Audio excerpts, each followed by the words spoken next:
Olá pessoal, então hoje respondendo várias perguntas que vocês me mandaram lá no Instagram, então se você tem alguma dúvida me segue lá, otavio.paranhos, todos os dias respondo várias perguntas por lá e também agora pelo YouTube, um vídeo mais light agora e descontraído para conversar com vocês, certo? Então vamos lá. Se fosse construir uma casa daqui a 6 anos, onde deixaria o dinheiro vigente? Na internet recomendando fundo imobiliário. Bom, assim, não necessariamente é ruim dependendo do fundo imobiliário, porque se você está falando em 6 anos, é um prazo relativamente curto para ações, mas relativamente longo para renda fixa. Então, se você estiver falando de fundo imobiliário de crédito, que na prática é renda fixa, só que exposta ao mercado imobiliário, eu não veria muito problema. Claramente, eu não investiria em fundos imobiliários de tijolo, tá? Ou seja, participações como ações, só que imobiliárias.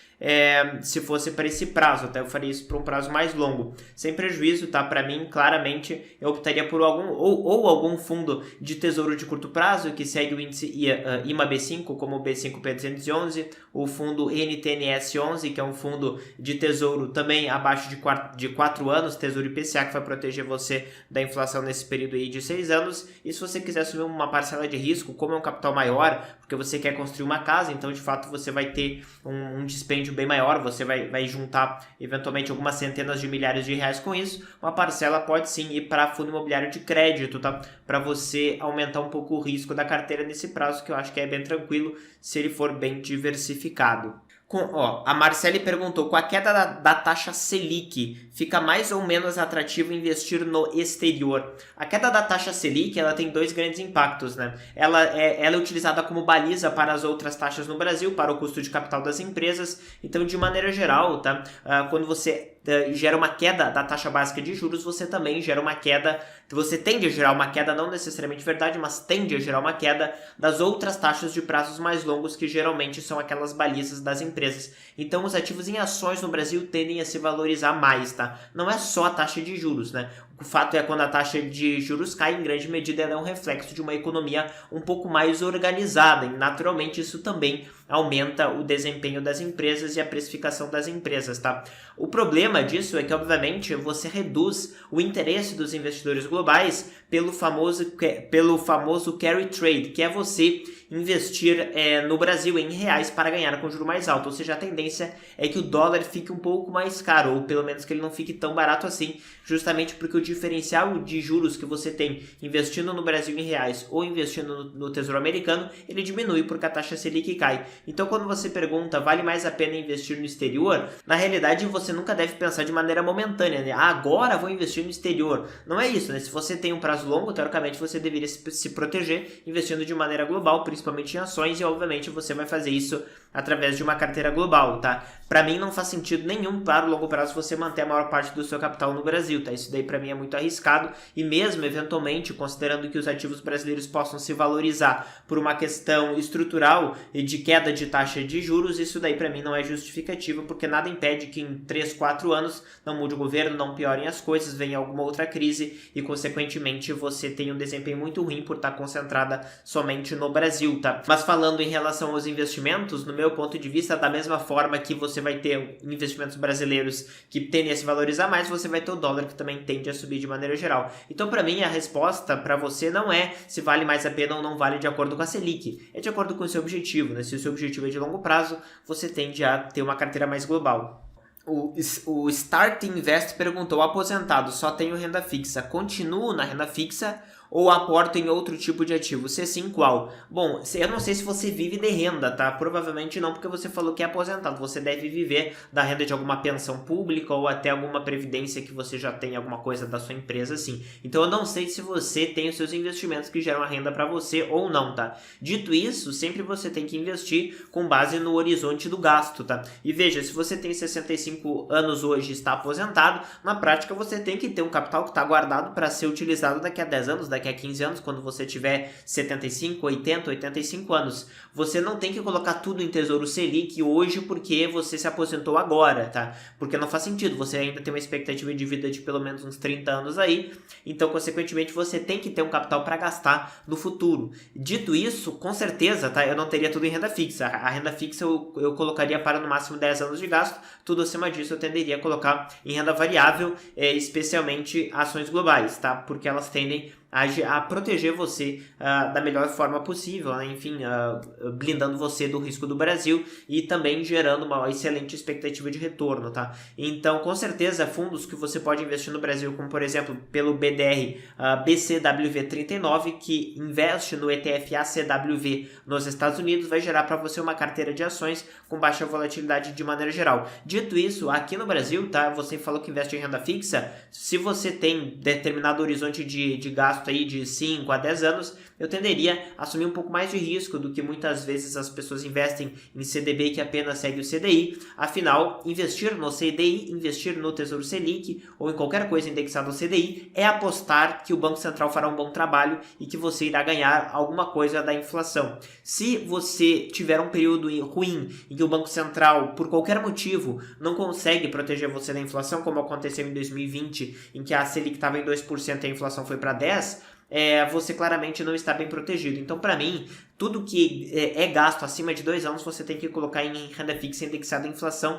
porque o Brasil é um país da renda fixa, é um país muito adaptado à inflação, é um país que permite que você invista em vários tipos de renda fixa, com várias legislações que podem isentar você de imposto de renda, como imóveis, né, no caso, as rendas fixas imobiliárias, né, LCIs, CRIs, também de infraestrutura, que você também tem isenção. Então, você tem uma renda fixa disponível no Brasil preparada para trabalhar com inflação. Então, com certeza, eu trabalharia desta forma, tá? Então, eu investiria em uma renda fixa um pouco mais arrojada e para longuíssimo prazo, mesmo aposentado, ações globais, inclusive a partir da Bolsa Brasileira. Se você já tivesse atingido 300 vezes do seu gasto mensal, o que você faria? Por que 300 vezes? Nessa daqui é a famosa regra dos 4%. Se você gastar 4% do que você tem ao ano, se você pegar esses 4% e você dividir em 12 meses, significa que você vai gastar 0,33% ao mês. Essa é uma taxa segura de retirada que geralmente você pode aplicar, retirando 0,33% do seu capital ao mês,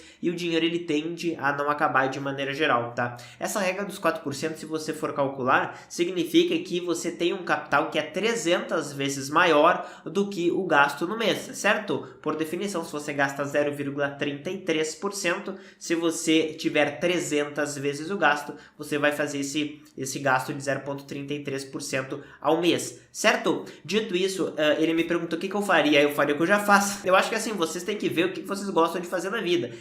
Investimentos é uma coisa que eu já faço, que eu já invisto desde 2012. Em agosto de 2012 eu comprei minha primeira ação, foi a Ambev, né? ABV4, AMBV4 era o código da ação, e eu comprei essa ação em 2012, tá? E desde então eu venho estudando. O que eu comecei a fazer foi justamente trazer essa minha paixão para a internet, para vocês, para ajudar outras pessoas que eventualmente também estão aí no caminho do investimento, tá? E também eu faço isso reduzindo o risco da carteira das pessoas, que eu descobri que de fato as pessoas adoram colocar risco desnecessário, e eu oriento as pessoas, ajudo as pessoas. Tem o meu curso Investimentos Globais, que você pode ter mais informações aqui embaixo, da mesma forma que eu presto consultoria e outros produtos que você também pode ver aqui no link aqui embaixo, né? Mas você tem que fazer o que você gosta, né? Então assim, o que eu faria? Basicamente o que eu já faço, eu viajo, eu faço esporte, estudo sobre investimentos de maneira geral, leio livros, faço várias coisas que eu gosto, então eu faria exatamente a mesma coisa. Pensa em voltar a morar na Europa? Na realidade eu morei, né, na minha vida 2 anos e meio na França e depois 1 ano na Alemanha, quando eu estava fazendo intercâmbio na faculdade, né? Eu tenho família lá, minha irmã mora também na Inglaterra, e eu particularmente eu gosto, né? Mas o Brasil é muito bom, o pessoal adora reclamar, e vocês podem até me falar nos comentários o que vocês acham, se vocês gostam, se não gostam do Brasil, se vocês já tiveram experiência no exterior ou não, porque ajuda aqui bastante essa comunidade, tá? Mas falando um pouco da minha experiência, tá? Assim, eu tive a experiência que muitas pessoas têm, tá? Eu morei particularmente no interior da Alemanha e eu achei tudo muito barato. O custo de vida, de fato, é bem baixo no meu ponto de vista, né? O que não é barato muito na Europa são imóveis, né? Os imóveis lá, relativamente ao Brasil, são bem mais caros, né? Você mora melhor no Brasil, em casas maiores, apartamentos maiores, né? Com mais infraestrutura. Lógico, né? Que a gente vive ilhado pela questão da segurança, blindado e tal. Enfim, condomínios, que é meio que uma espécie de gueto, na verdade. Mas, fora essa questão da segurança, geralmente, pelo mesmo dinheiro, dinheiro, a gente consegue morar melhor no Brasil, a classe média de maneira geral. É óbvio, né, que se você de fato é humilde, é pobre, obviamente é bem melhor ser pobre em outros lugares do mundo e não no Brasil, porque o Brasil é bem complicado. Mas, de maneira geral, eu gosto de morar lá, mas no Brasil é muito bom também, assim, a qualidade de vida que a gente pode ter no Brasil para classe média, eu particularmente não acho muito ruim, tá? O clima que é melhor, a comida é muito boa, a pessoa mora relativamente bem. E é lógico, né? Muitas vezes se você foi obrigado pelas suas condições da vida a morar em grandes centros, talvez seja um pouco complicado. Mas se você pode escolher onde você quer morar, em cidades médias, um pouco mais no subúrbio, de maneira um pouco mais tranquila, particularmente eu acho o Brasil muito bom. Mas enfim, isso é uma questão de experiência pessoal, cada um tem uma experiência. Então assim, eu voltaria a morar na Europa? Sim, voltaria. Mas eu acredito que a maior parte da minha vida eu vou querer passar no Brasil. Certa vez você disse que dívida imobiliária fazia sentido no longo prazo. Comente mais, por favor. Claro, quando você parar para pensar, é uma questão financeira, tá? Se a gente pega uma simulação da Caixa Econômica Federal, eles vão cobrar de você ali uma taxa, um custo efetivo total, quando você negocia bem. Vamos supor aqui, 8,5% em termos nominais, tá? Veja, quando você compra um imóvel, qualquer imóvel, tá? Ele tende a valorizar pelo menos a inflação. Então a gente vai colocar aí pelo menos uns 6% ao ano, tá? Enfim, de maneira por cima aqui, tá? De maneira simulada.